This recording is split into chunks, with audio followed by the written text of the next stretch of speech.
noches, señoras y señores. Muchísimas gracias de estar aquí este miércoles 15 de febrero.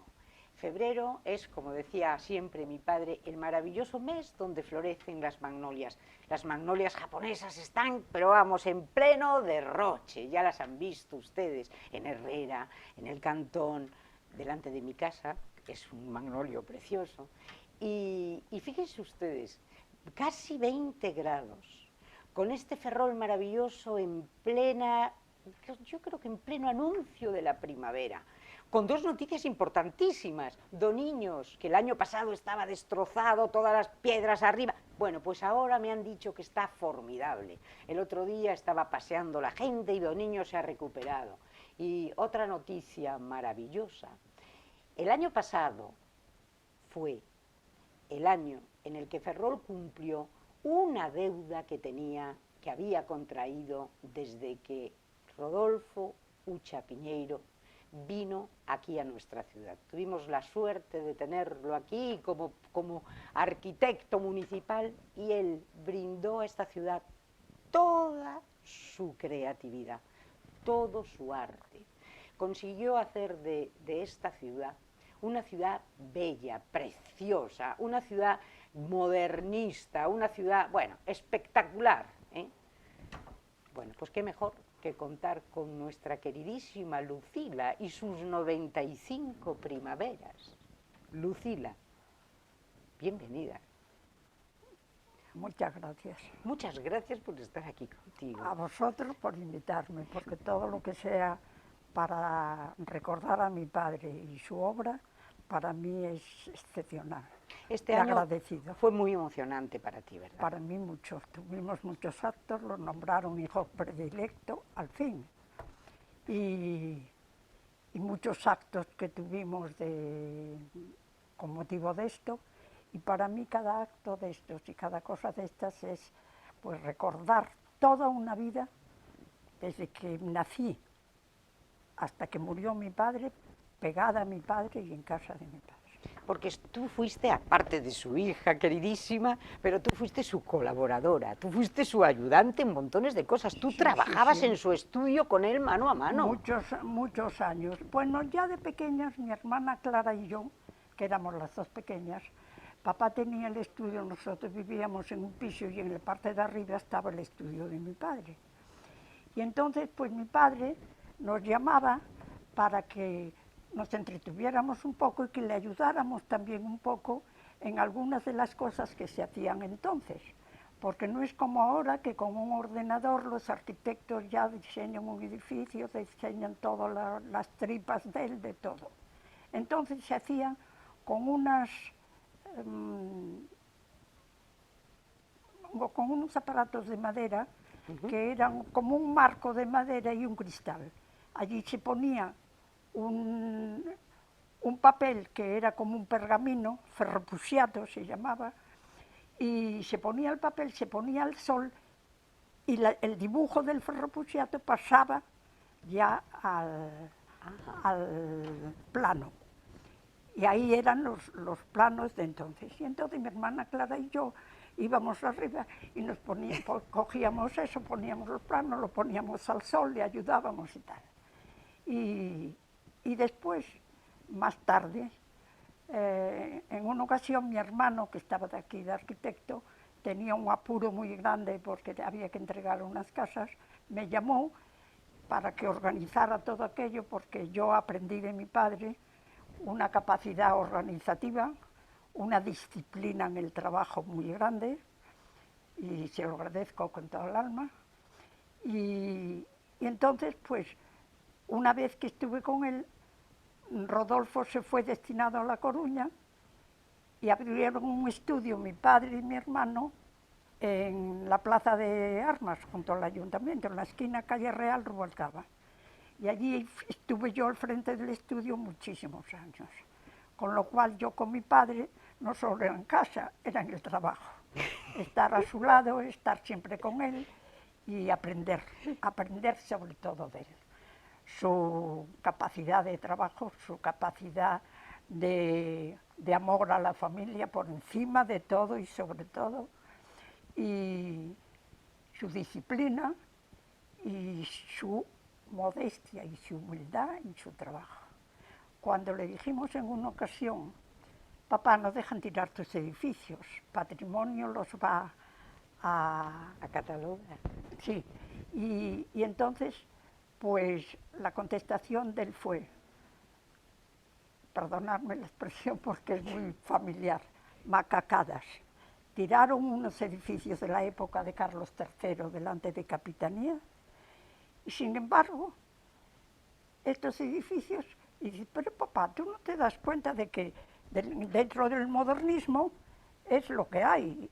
Y dice, bueno, si algún mérito tengo es que yo las cosas siempre las hice conforme me enseñaron y conforme mi capacidad profesional me permitía. Este era mi padre. Yo mi referencia, mis recuerdos desde que nací, yo no tuve la suerte de conocer ni abuelos, ni bisabuelos, ni tatarabuelos, como se conocen hoy muchos niños. Pero mis referencias son mi padre y mi madre. Mi madre era todo dulzura, todo ternura, toda alegría y toda disponibilidad para hacernos felices a toda la familia, y de hecho lo hemos sido. La perdí cuando tenía 23 años.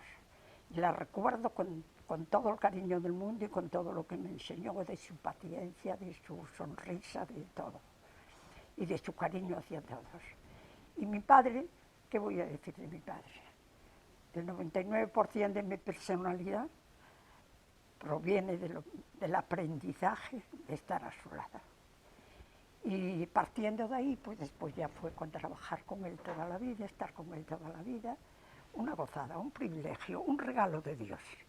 Porque otra de las cosas también que tengo que agradecerles es que desde pequeños en mi casa la fe fue importante y fue crucial para toda la vida nuestra, para poder ser felices aún dentro de las dificultades que podíamos tener y los problemas que podíamos tener. Mi madre tuvo una parálisis progresiva, con lo cual estaba muy limitada, pero la adoración de mi padre por ella y el cariño de mi madre y la preocupación de la familia nos hizo crecer felices sin saber siquiera que teníamos una madre enferma. Fíjate. Porque ella, desde su silla, que no había sillas de ruedas, sí. Entonces, desde su sillón, que le había puesto una plataforma mi padre con ruedas para que anduviera por toda la casa, y desde su cama más tarde, siempre estuvo al tanto de todo, pendientes de todos, porque la cabeza la tuvo bien hasta el día que falleció. ¿Y estuvo mucho tiempo en esa situación, Lucila? Pues sí, ellos se casaron y al poco tiempo mi madre empezó con la parálisis. Los tres, no era contagioso, no era una cosa, era sí. una cosa de, sí, sí. De esto. Y los tres pequeños nacimos después de eso, no había problema de contagio, fuimos 6 hermanos en 6 años.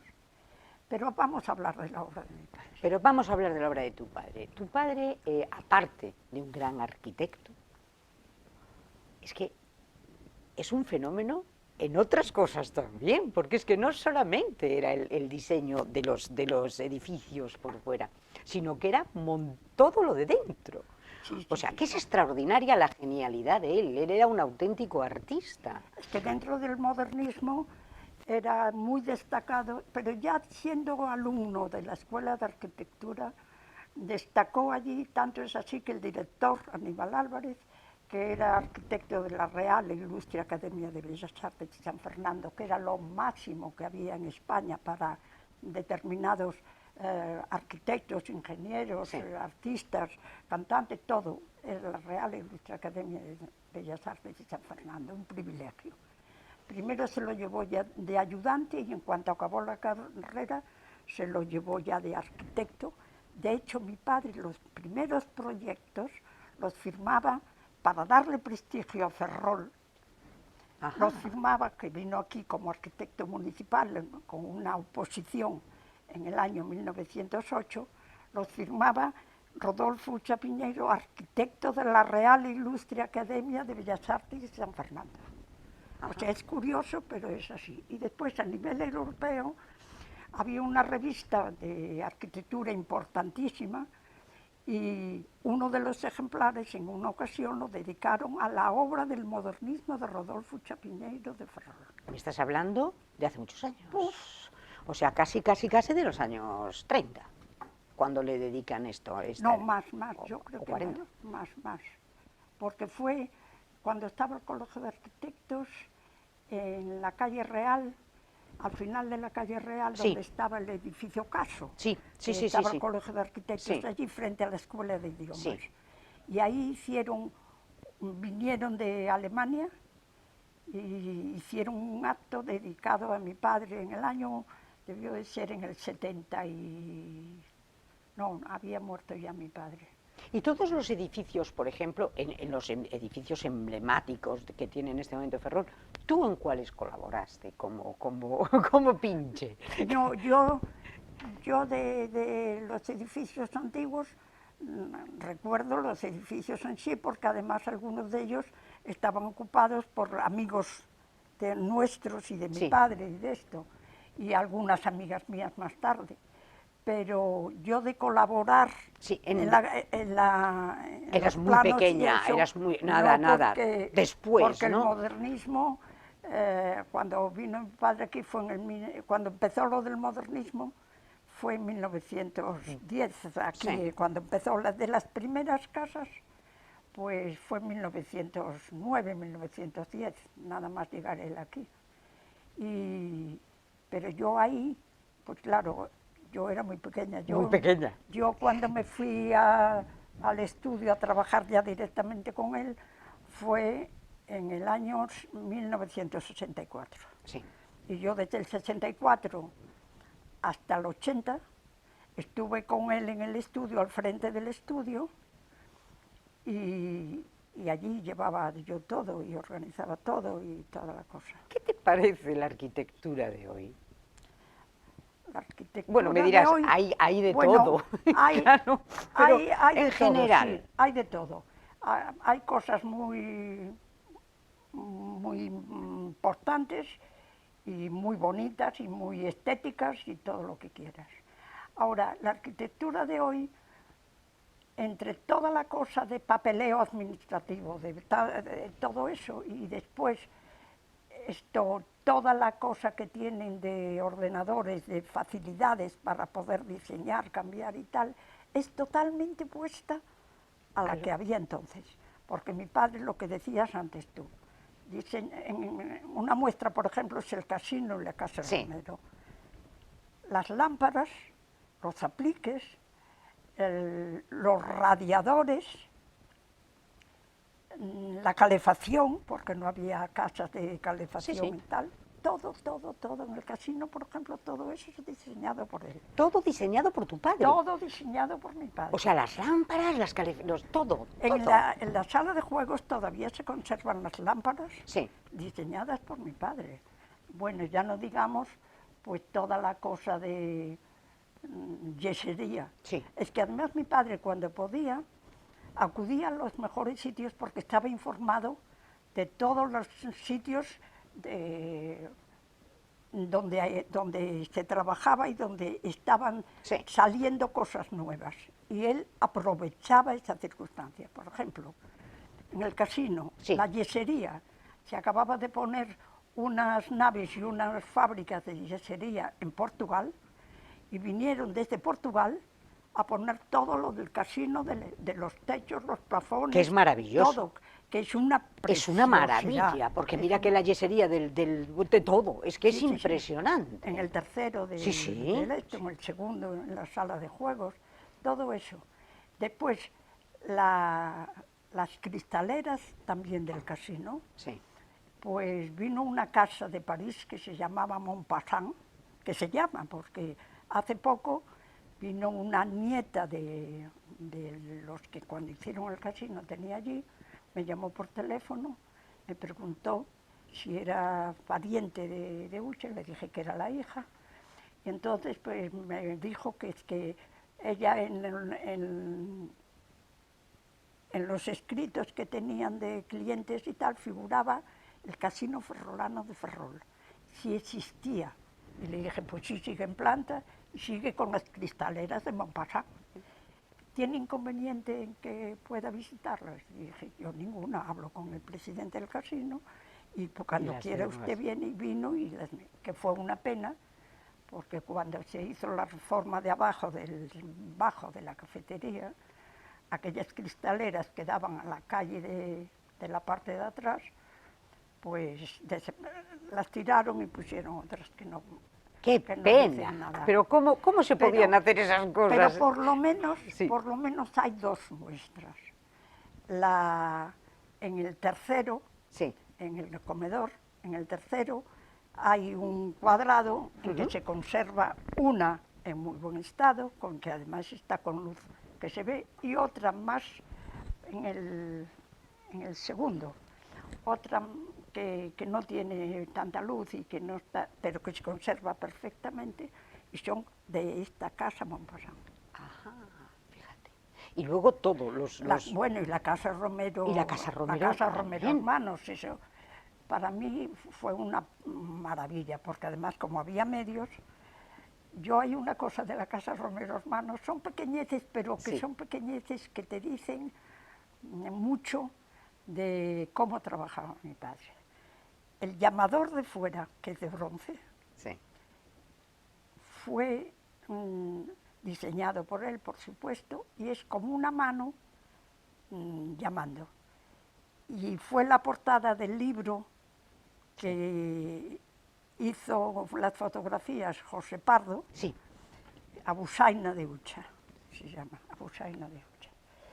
Y la portada es la mano, que por cierto tengo yo la peonza, porque la Abusaina es la peonza, la mano la tengo yo sujeta a la peonza que todavía hoy existe, que es de sándalo, de madera de sándalo, y la tengo todavía. Querían hacer un sitio, ahora con motivo de todo esto del nombramiento ejecutivo y esto, querían tener un sitio para hacer una exposición permanente de mi padre. Y para ello, pues yo tengo varias joyas, entre ellas que se hizo también una transmisión de televisión hace muy poquito tiempo, hace un mes o cosas así, del coche Renault que tenía mi padre, de 1914, y que yo lo conservé como pude, y que ahora en el CIEF de Ferrolterra llevan un año estudiando la manera de poder restaurarlo lo más igual posible, con las piezas de la manera que estaban y que todo, y están en ello, y creo porque que tú este lo año, tuviste siempre.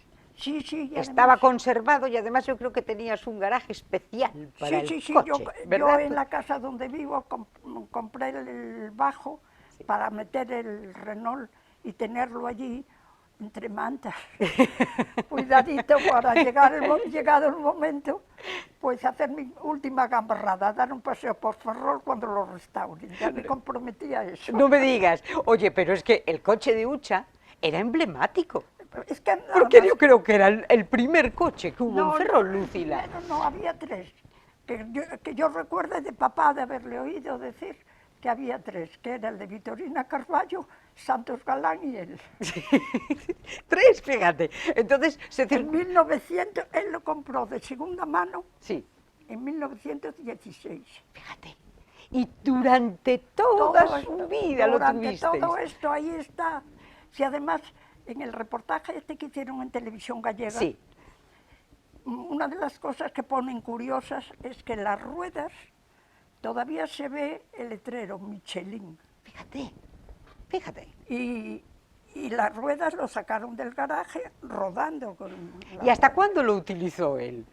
Lo utilizó, pues vamos a ver, nosotros había comprado uno para toda la familia, un coche Hudson de 7 plazas impresionante, que era con el que nos desplazábamos y fuimos a Portugal y a todo esto, pero cuando vino la guerra civil, pues se lo requisaron y ya nunca más lo volvimos a ver. O sea, en el año 38, por ahí, Sí, el desapareció. uso, adiós muy bueno. Adiós, muy bueno. Y entonces el Renault que él usaba para ir de pesca, porque era una de las pasiones de mi padre, pues cogió el coche y ya lo usaba para todo, para ir a visitar las obras, para llevarnos al colegio, para volver. O sea, estuvo muy operativo el coche. Operativo. Hasta que lo metiste en el garaje tú. No, primero estuvo en los de Sueiras. Sí. Los de Madera Sueiras que Sí. tenían allí en la calle del Sol, si no me equivoco. Sí, sí, me parece que sí. Pues allí lo tuvieron en exposición hasta que cerró Sueiras. Claro. Y cuando cerró Sueiras ya me lo traje Que hace fue yo. poco tiempo. Sí, hace Sí, poco. bueno, poco tiempo, a lo mejor Bueno, 25, 30 sí, años sí, o una sí, cosa sí, así, sí. pero no demasiado tiempo. Pero hasta entonces estaba. Las últimas salidas ya eran de risa, porque mi padre no sabía nada de los motores. Y las últimas salidas se le paraba el coche y como los niños venían detrás, pues decía, empujarlo y os voy subiendo a unos y otros para que me lo empujéis. Y así lo metía en el garaje. Sí. Y así recuerdo todo lo que puedas imaginar. Oye, tú me estás hablando de un mundo en el que tú estabas perfectamente incorporada al mundo del trabajo, me dices desde los años 60, pues Sí. prácticamente, que ahora es curiosísimo, porque cuando se habla ahora de la mujer, ¿no? Pues te la pintan casi como si fuera boba en aquella época, y dices tú, pero sí, sí había mucha gente. ¿Cuánta gente, amigas tuyas, estaban trabajando en la Bazán? ¿Cuánta gente estaban trabajando de profesoras? Teníamos a Purita Rivas de farmacéutica y montones de personas más. O sea, la mujer estaba Bueno, muy yo incorporada misma- al mundo. Yo misma, trabajando, me empeñé en hacer una carrera universitaria. Sí. Y trabajando, me puse a estudiar y hice una carrera universitaria de grado medio, pero hice una carrera universitaria. Y después, yo, siguiendo el ejemplo de mi padre, pues tuve muchos puntos en el cual yo me adelanté un poco a los tiempos. Porque yo, por ejemplo, en aquella época, me acuerdo que empecé con Maruja Falero, Sí. que íbamos a visitar a las prostitutas cuando se ponían enfermas, íbamos a visitarlas Sí. y las llevábamos al médico, las volvíamos a acompañar, las acompañábamos, si las hospitalizaban, las acompañábamos. Después... Porque en aquellos tiempos la prostitución estaba regulada en Sí. tanto en cuanto tenían su seguridad social, sus médicos y sus controles, Sí, sí, ¿verdad? sí, Me estás sí, hablando sí. de los años 60 o 50 y algo. Sí, sí, sí, sí. En los años 50. Después estuvimos también atendiéndolo cuando el Nova Santos era antituberculoso, Sí. también en el antituberculoso del Nova Santos. Después estuvimos, ya pasados años, donde yo aprendí muchísimo y donde yo, pues, humanamente me volqué también con mi grupo, en Cáritas, con Amistad y Ayuda, y íbamos cuando se inauguró lo del CANF, lo de minusválidos, Sí, sí, sí, sí. pues fuimos un grupo que estuvimos durante casi 20 años colaborando en todas las fiestas, en todas las excursiones, en todas las salidas, íbamos con las sillas de ruedas con ellos, íbamos a hacer la compra a los supermercados, íbamos las más jóvenes, iban a las discotecas con ellos, con las sillas de ruedas a bailar allí. Claro. O sea, yo O sea, la toda función esta social solidaridad siempre... y toda la inquietud social la viví, la trabajé y fui partidaria de poder Ayudar. dar lo que podía para ayudar a toda esta gente que lo necesita. ¿A quién recuerdas de ese grupo de colaboracionistas? Bueno, había cosas.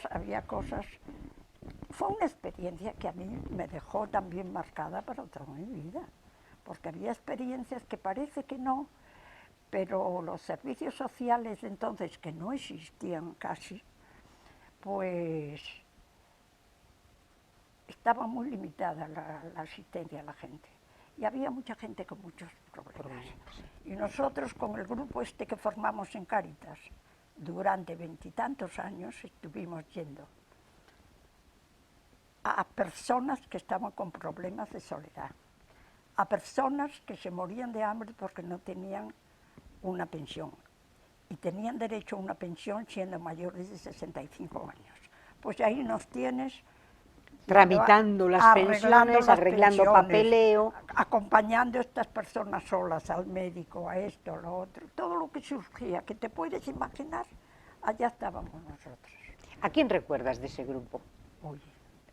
Amigas tuyas, entrañables de toda la vida. Elisa Chaus, Quiquito Gores, está Mariflor, Pimpín, la de Pimpín, mujer de Casteleiro. Casteleiro, yo qué sé.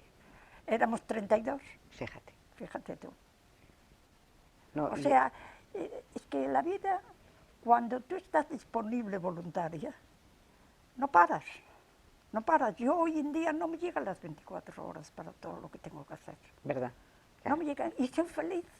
Soy feliz porque me siento útil, me siento viva, me siento con la cabeza trabajándola para que esté en condiciones y después, bueno, ya le digamos con mi familia, porque mi familia es... Pero es muy extensa. No, no, no. ¿Cuántos sois de familia, Para Lucila? mí somos 157 y 2 en Quilla.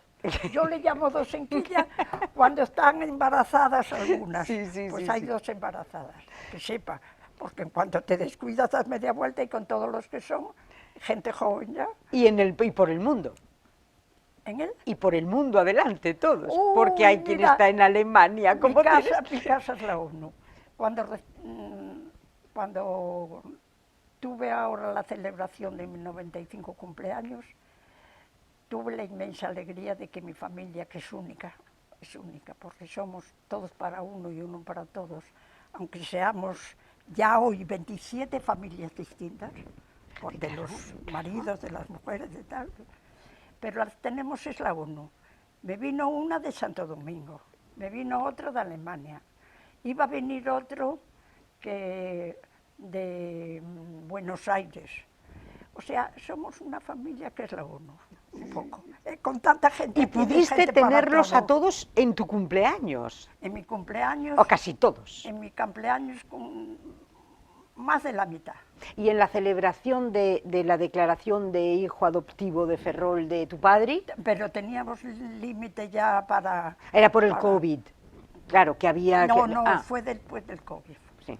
Fue hace 2 años. Es verdad. Sí, Hace sí, 2 sí, años. sí. Y ahí teníamos, bastante fue que éramos 95. Caramba, ya está bien, ¿eh? Ya está bien. Bueno, y aquellos tiempos que dices tú que ayudabais a tantísima gente que lo necesitaba. Bueno, después también, perdona Sí. que te interrumpa, no era solo ayudar a eso, porque parece que éramos las hermanitas de la caridad. Y no es eso tampoco. No, nosotros, yo estaba en la Polifónica, estaba en coros y danzas, estaba en, ¿qué más? Espera, bueno, Cáritas y en coros y danzas, estaba... Bueno, coros y danzas ya es un punto aparte. Cuéntame de coros y danzas. ¿Qué era coros y danzas? Porque yo recuerdo toda la vida metidas en coros y danzas a Maruxa Fontengla y a Tete Boado. Claro. ¿A que sí? Coros y danzas. Son las primeras con las que empecé yo, porque empecé de broma. No me digas. Acababan de llegar de un viaje por Centro Europa y dije, no necesitáis una planchadora, no necesitáis una peluquera, yo hago lo que sea con tal de que me llevéis a esos viajes maravillosos.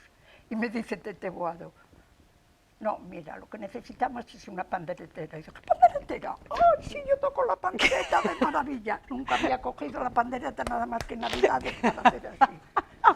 Y estuve una semana con un chico, Juan, que tocaba la pandereta de maravilla, metida en casa, porque a los 15 días había un viaje en Centro Europa y yo quería... Estar allí, claro. Pues ahí me metí yo en el año 55. Y de panderetera. Bueno, de panderetera conocí medio mundo, que también es otra experiencia. Maravillosa. Por eso digo, no éramos solo hermanitas. Oye, porque los coros y danzas eran un poco la tarjeta de visita de lo que era España y su folclore maravilloso, y su folclore gallego, o eran todos los... No, nosotros íbamos como dependiente del Ministerio de Asuntos Exteriores, Ajá. para dar a conocer a través del folclore España. Efectivamente. Y entonces íbamos de diversos sitios de España. Por ejemplo, en Nueva York yo estuve viviendo 4 meses con coros y danzas y estábamos 6 grupos. Cataluña, Teruel, Málaga, Segovia, el nuestro, no me acuerdo qué otro era. Éramos 5 Pero o era 6 una grupos. experiencia Y fascinante. una experiencia, tú fíjate, vivir en Nueva York, en apartamentos, la 4 vida de meses. Nueva York, en el año 65, Sí. era Un privilegio, otro privilegio, una privilegio maravilla. Sí, y sí. una experiencia impresionante, impresionante. Y se daba a conocer toda la grandiosidad de España, con todo su porque folclore además, y con todas sus además, en todos provincias. estos sitios, el pabellón español, Sí, por ejemplo, en Nueva York fue la medalla de oro de pabellones. caramba. O sea que se hacían unos edificios y el contenido de los edificios muy cuidado, porque había de todo. Tenías la parte pictórica, que el Museo del Prado cedía obras para exposición. Después tenías parte de restauración de varios restaurantes, varias tabernas, Cándido el de Segovia, con su cochinillo y con sus tapas, bueno, aquello... Porque era una gran exposición para el mundo. Claro, y además en el era un descubrimiento para el mundo de una serie de cosas desconocidas entonces para ellos. O sea que fuisteis el germen de Fitur. Claro que sí, que coros y danzas es que todo ya habían, no han inventado nada, estaba ya todo inventado. Pero eso en todos los sitios donde fui con coros y danzas, sí. En Bruselas, en Alemania, en muchos sitios. Yo con coros y danzas me conocí medio mundo. ¿Y qué te llamaba más la atención cuando, por ejemplo, salías por ahí? Porque estábamos aquí tan encerrados, ¿o no? Cuéntame la historia. Bueno, mira, ¿O es un poco leyenda negra? No.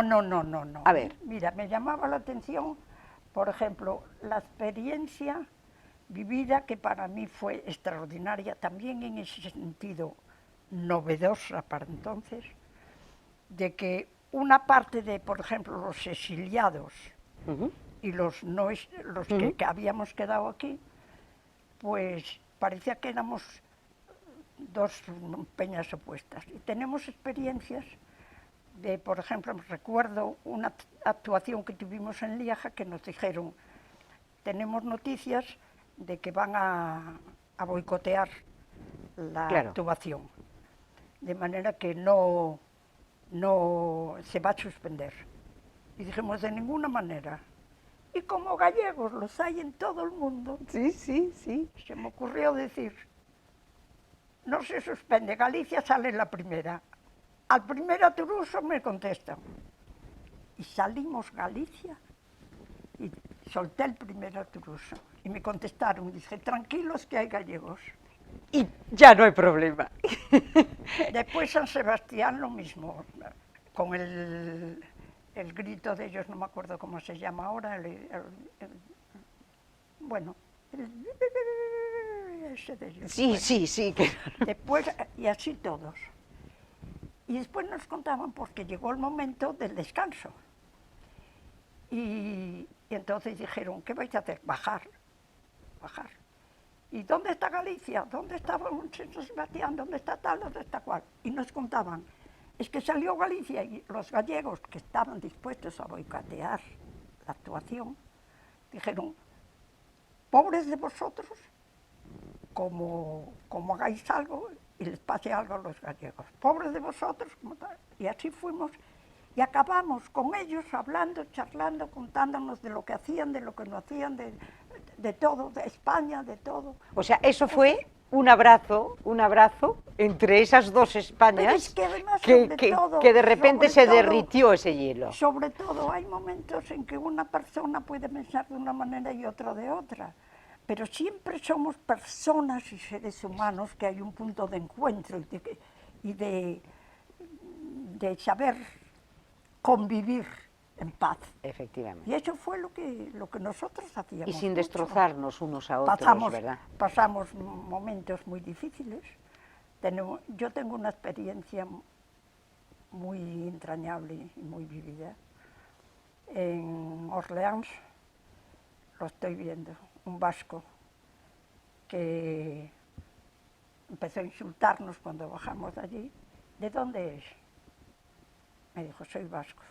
Entonces cogí y dije, San Sebastián, venid aquí que tenéis un vasco. Y empezaron a hablarle en vascuence. Él no hablaba vascuence desde que se había exiliado, porque no había ningún vasco en el pueblecito de donde era. Y empezaron a hablar, y empezaron a estar y tal. Entonces llevábamos de jefe de la expedición nuestra a una mujer excepcional que en aquella época dominaba 5 idiomas, Lula de Lara se llamaba. Y dije, Lula, ven, mira, pasa esto, este señor, porque nos contó sus experiencias. Cuando la guerra, estas cosas se pasan con las guerras y con la incomprensión y con el rencor, no es una cosa muy normal. Este hombre se encontró con que la mujer era muy religiosa y tenía un hijo de 19 años que iba con su madre siempre a misa. Y él se alió con los milicianos y estaba, claro, contrario a ellos. Y un día cogió al hijo y le dijo, como sigas yendo a misa con tu madre, porque con su madre no se atrevió, a misa con tu madre, te denuncio y sabes lo que quiere decir, que se acaba tu vida. Y el hijo le dijo, pues mira, yo no pienso dejar la misa. Para mí, mi madre y mi religión está por encima de vuestras ideas y de vuestras cosas. Y lo mataron al hijo. ¿Y lo mataron? Y entonces, hablando con él, cuando ya tuvimos ese punto de encuentro y tal, decíamos, pero mira, si tú no tienes delitos de sangre. Y dijo, ¿cómo que no? Y nos contó la historia. Entonces, llamé a Lula de Lara, le conté lo que pasaba y le dijo, yo, en cuanto llegue a España, hablaré con el Ministerio de Asuntos Exteriores, con quien tenga que hablar, y miraremos lo que hacemos. Al poco tiempo se le dio una, no sé, amnistía o lo que fuera, no sé lo que era, y pudo regresar. Pudo volver a San Sebastián. Y al poco tiempo de regresar murió, pero muy contento de que gracias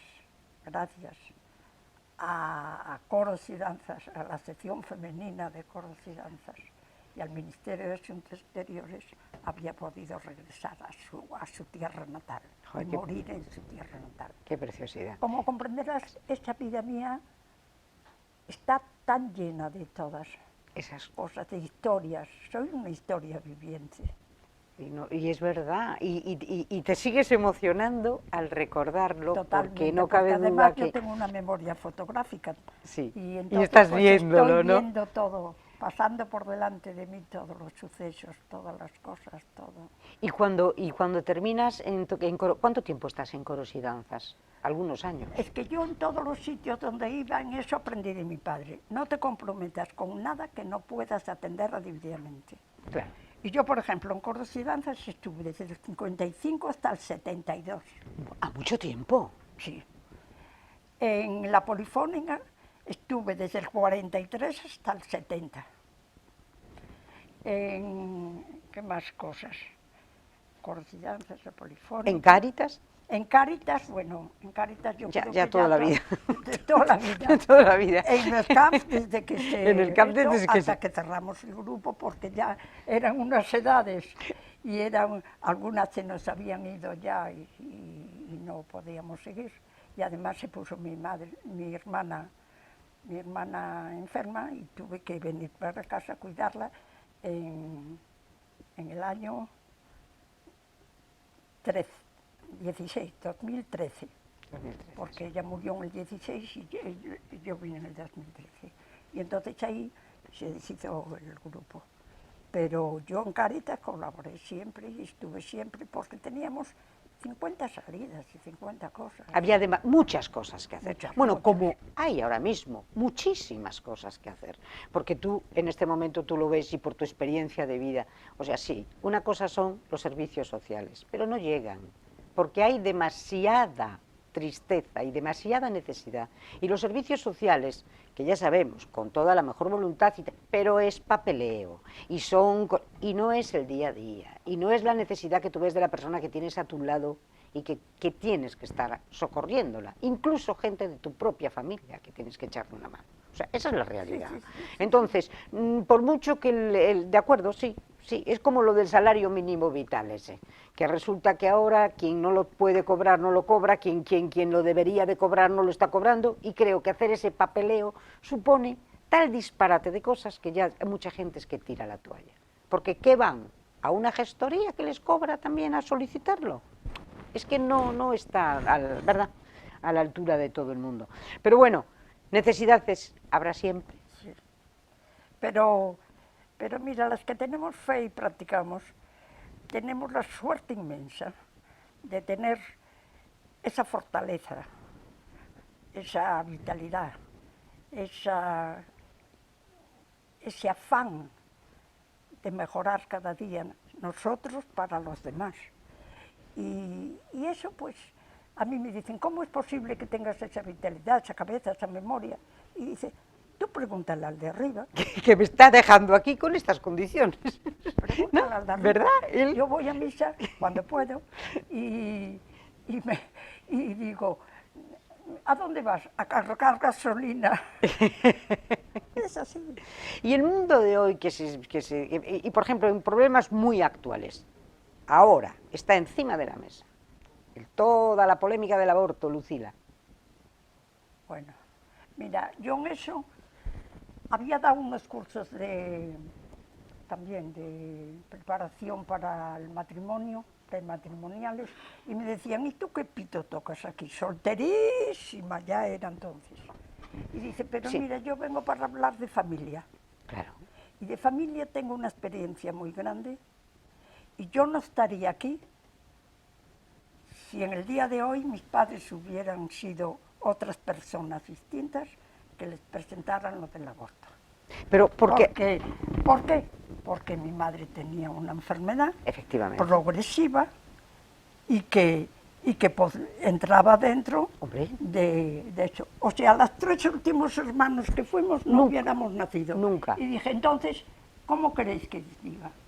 A mí el aborto, di conferencias sobre el aborto, porque también tuve la experiencia de unas clínicas abortistas, el doctor Stansen, que era de las clínicas abortistas de Estados Unidos más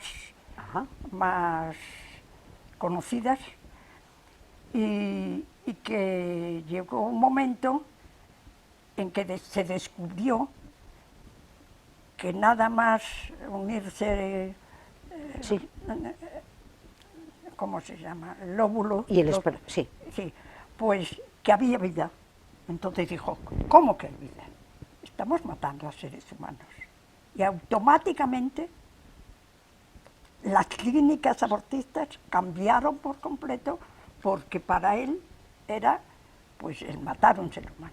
Porque era la ciencia al servicio de lo que había sido en su momento la moral, si quieres, católica. Es que pero él, se demostraba. Para él hasta entonces no había vida hasta no sé qué meses. Efectivamente. Descubrió eso y entonces se dedicó a dar conferencias por todo el mundo. Y después iba con él una enfermera que trabajaba también con él y que también había practicado varios abortos. Y iba con la experiencia de ella diciendo, es que yo practiqué estos abortos no sabiendo lo que estaba haciendo. Hoy en día, ¿qué dicen? El que se sepa que hay vida humana. El latido. Está demostrado, está sabidísimo. Y no les dan opciones muchas veces a esta gente.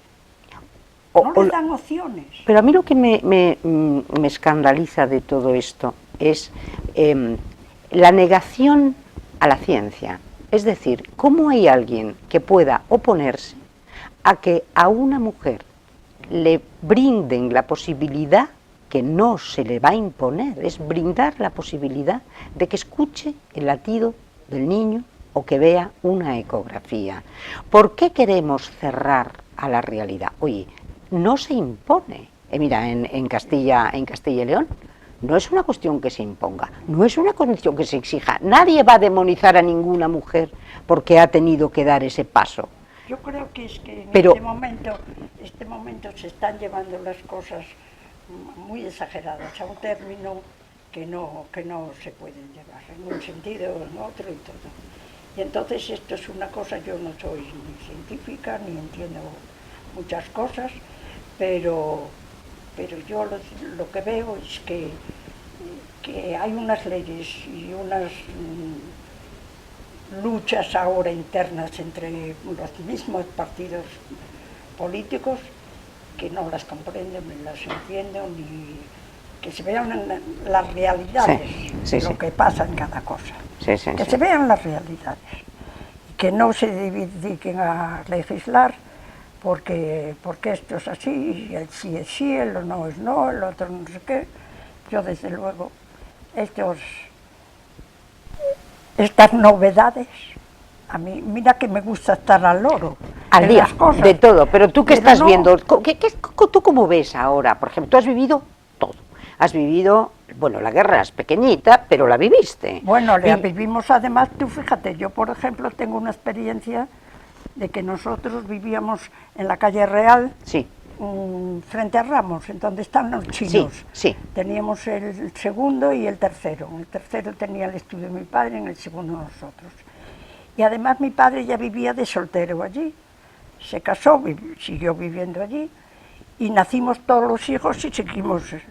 Y yo seguí viviendo allí hasta el 73, que nos vinimos, porque ya la casa estaba muy vieja y había que, además no era nuestra, era alquilada, porque mi padre no quiso nunca tener una casa propia, porque no quería que nadie pensara que utilizaba su profesión para beneficio propio. Este era mi padre, su integridad. Toma ya. Toma eso.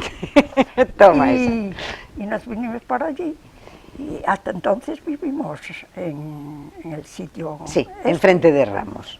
Enfrente de Ramos. ¿Y por qué decía yo? No, porque me estabas diciendo que la guerra estaba... sí, que nosotros, os pasó una cosa... Nosotros cuando la guerra,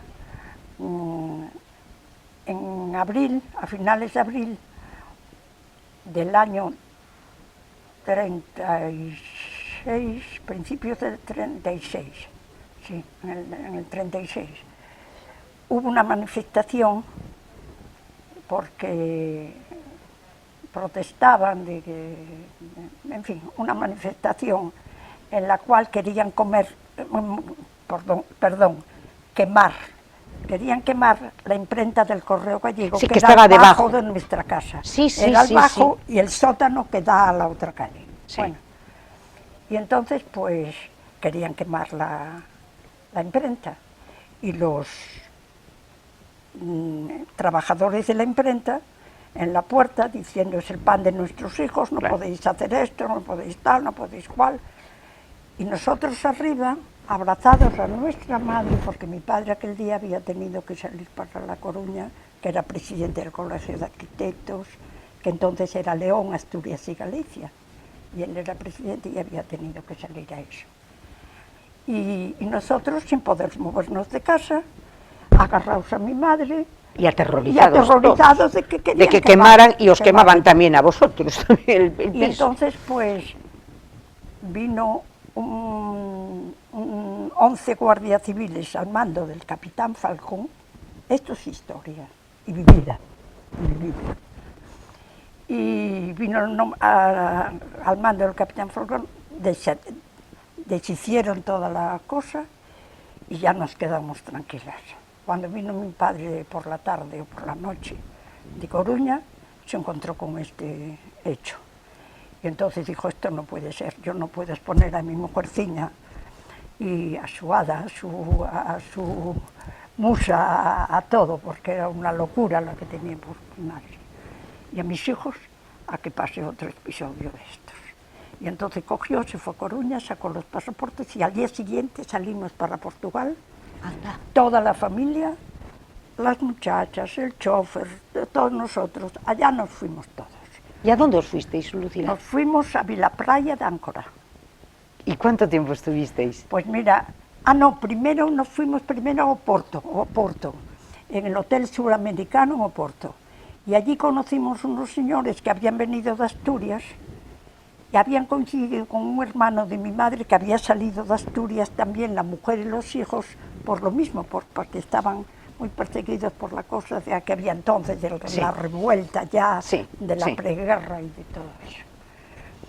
Y entonces, pues, al enterarse de que habían pasado eso y nos dieron las señas, fuimos a verlos y habían cogido un piso en Vilaplaya de Áncora.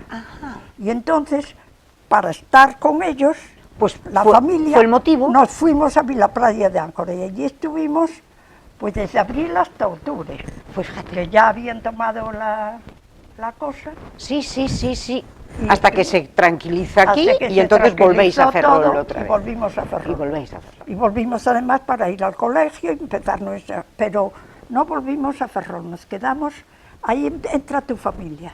Anda. Sí, porque nos quedamos en un piso que tenía un primo de papá en el Alto del Castaño, frente a la casa del abuelo Colón. De tus abuelos. Sí. Que era amigo de papá, y tu abuelo y tu abuela María Luisa Miranda, y tu padre y tus tíos vivían allí en ese chalet que hoy es el Centro de Cultura de Narón. Es el Centro de Cultura de Narón, efectivamente. Claro, porque tu padre también, al padre de mi abuelo Colón, le había hecho la casa de las discípulas. Claro. Y ese chalet también. Claro. Y el chalet también el chalet del Alto lo hizo tu padre. Creo que sí que lo había hecho él también. Ajá. Y porque tenía mucha amistad con tu abuelo. Y nosotros vivíamos enfrente.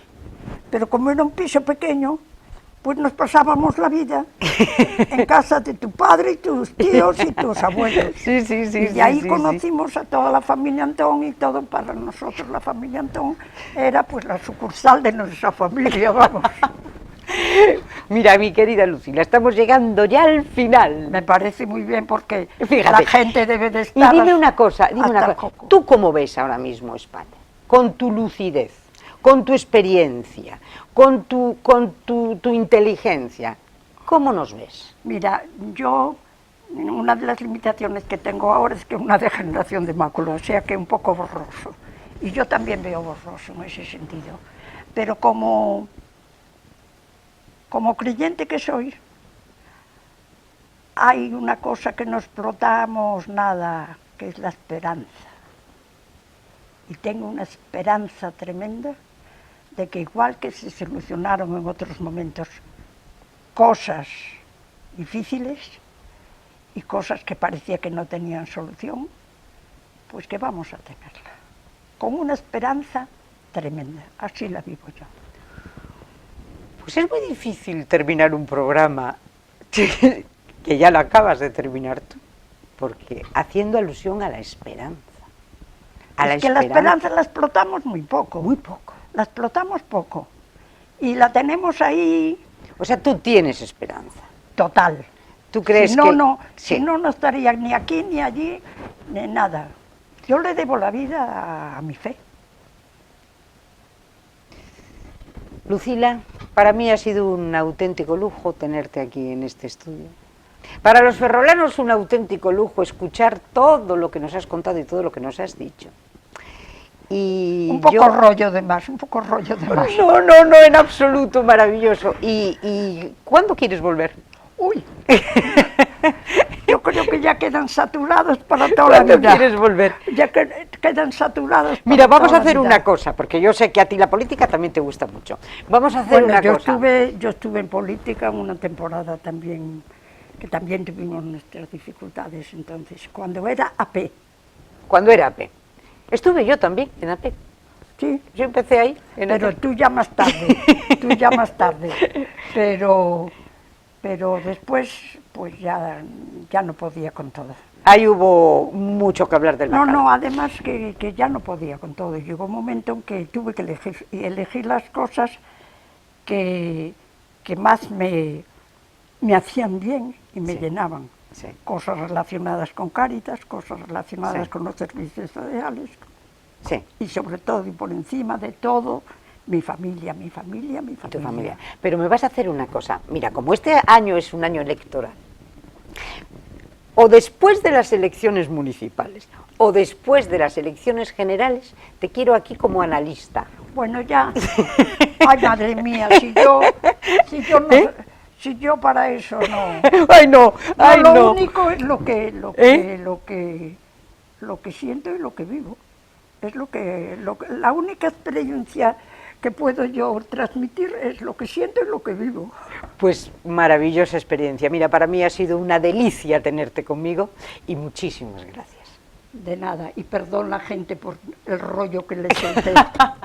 Y muchísimas gracias, esto ha sido un lujo, ustedes ya lo han visto. Muchísimas gracias a todos ustedes y ya saben, hasta el próximo miércoles, pues siempre que quieran sintonizarnos. También les digo una cosa, que como no nos sintonicen, la que se pierden y los que se están perdiendo, pero bueno, ya cada cual es libre. Muchas gracias y hasta el próximo miércoles.